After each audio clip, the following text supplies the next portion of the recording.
আসসালামু আলাইকুম।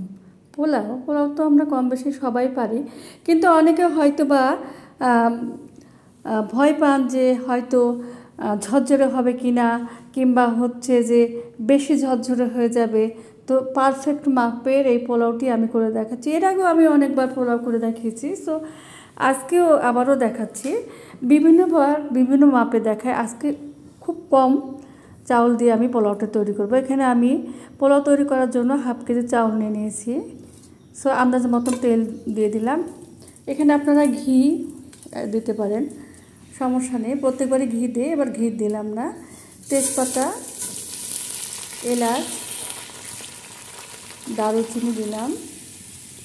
এবার আগে থেকে ধুয়ে রাখা চাউলগুলো দিয়ে ভালো করে নাড়াচাড়া করে ভেজে নিলাম। ততক্ষণ পর্যন্ত ভাজবো যতক্ষণ না তেল থেকে চালটা আলগা হয়ে যায়। ধীরে ধীরে আস্তে আস্তে ভাজতে হবে।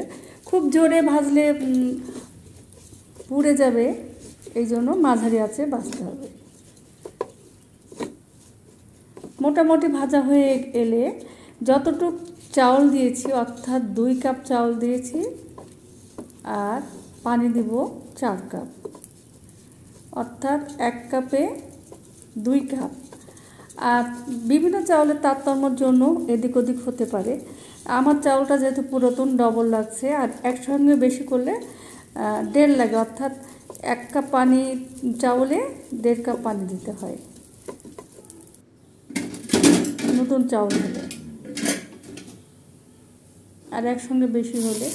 তো এভাবে নেওয়ার পরে যে পানিটা অবশ্যই ফুটিয়ে নিয়েছি, ফুটানো পানি দিতে হয়, না হলে পোলাওটা ঝরঝরে হবে না, ভালো হবে না। ফুটানো পানি দিয়ে দিলাম। দেখুন, এরপর আগে থেকে একটু লবণ দিয়ে দিলাম, স্বাদ মতো লবণ। প্রথমে কম দেবেন, পরে লাগলে আলু দেবেন। মটরশুঁটি ইচ্ছে মতন দেওয়া যাবে। সো আপনারা যে যেরকম মটরশুঁটি খেতে পছন্দ করেন। আমি এখানে 1 কাপ মটরশুঁটি দিয়েছি।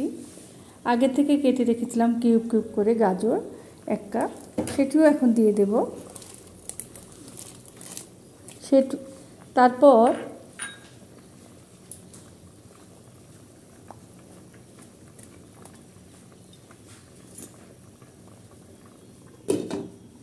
কিছুটা কাঁচা মরিচ দিয়ে দিলাম।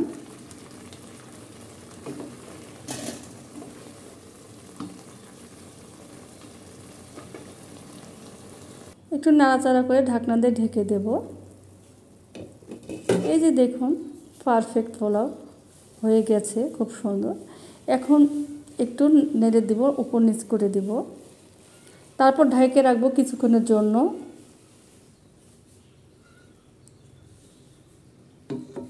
এই তো দেখুন, খুব সুন্দর পারফেক্ট পোলাও হয়ে গেছে। সবাই করতে পারেন, তারপরে আবার দেখালাম। এর আগে বেশ কয়েকবার দেখিয়েছি। এই যে দেখুন, দেখতে যে কি সুন্দর লাগছে, আর এর স্মেলটাও অনেক সুন্দর হয়েছে। এখানে আবারও বলছি, আপনারা ঘি অ্যাড করতে পারেন। ঘি দিলে এর ফ্লেভারটা অনেক ভালো হবে। যেহেতু এটা রেগুলার, আমি এই জন্য আজকে ঘি দেইনি। প্রত্যেকবারই ঘি দেই, আজকে দিইনি।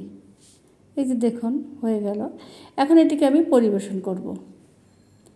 তো ভালো লাগলে বাসায় তৈরি করবেন, খাবেন পরিবারের সবাইকে নিয়ে, এবং কমেন্টস করে জানাবেন যে পোলাওটি কেমন হয়েছে। তো সবাই ভালো থাকুন, সুস্থ থাকুন, নিরাপদে থাকুন। আল্লাহ হাফেজ।